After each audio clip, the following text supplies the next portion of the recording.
আপা কই?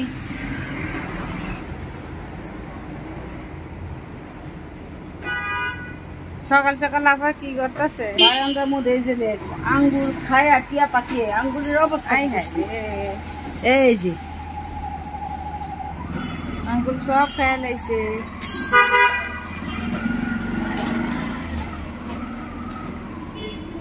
দেখছস এই যে এই আঙ্গুরটা মাঝখানে টিয়া পাখি কি বুদ্ধি সাইড রেখে মাঝখানে খাই বলছি। বুদ্ধি আছে পাখি, প্রচুর বুদ্ধি। মন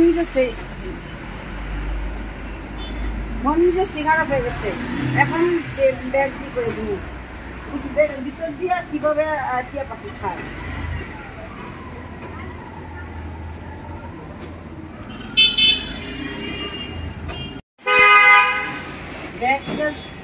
ব্যাগটা যদি করে দে তাইলে আর খাইতে পারবো না ব্যাগ বাইরে দিলে। কিন্তু হাওয়া ঢুকবে কিনা ওই জন্যই তো চিন্তার মধ্যে আছি। রাজিয়া হাওয়া ঢুকবো আপা, হাওয়া বাতাস পাইবো, পাতলা ব্যাগ না।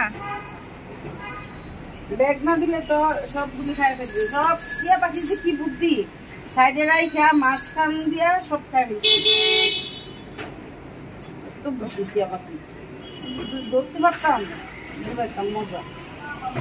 পাখির বুদ্ধি আছে, বুদ্ধি না থাকলে কি এমন সুন্দর করে খায়? বাবার জায়গাও সুন্দর। এত কষ্ট করে গাছটা বড় করলাম, এত কষ্ট করে যত্ন করে ইয়াগুলি রাখার চেষ্টা করতেছি, টিয়া পাখি যেন রাখতে পারতেছি না। এখন টিয়া পাখি খায় কেমনে, খাবি বুঝবি না মজা। এটা থাকে, এটা তো করা লাগতো না।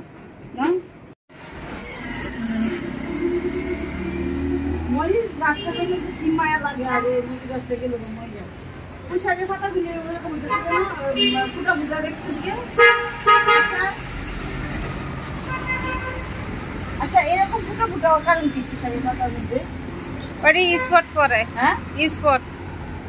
তারপরে যে লেবু গাছে সবগুলি পাতা এভাবে কি পোকা যে খায়।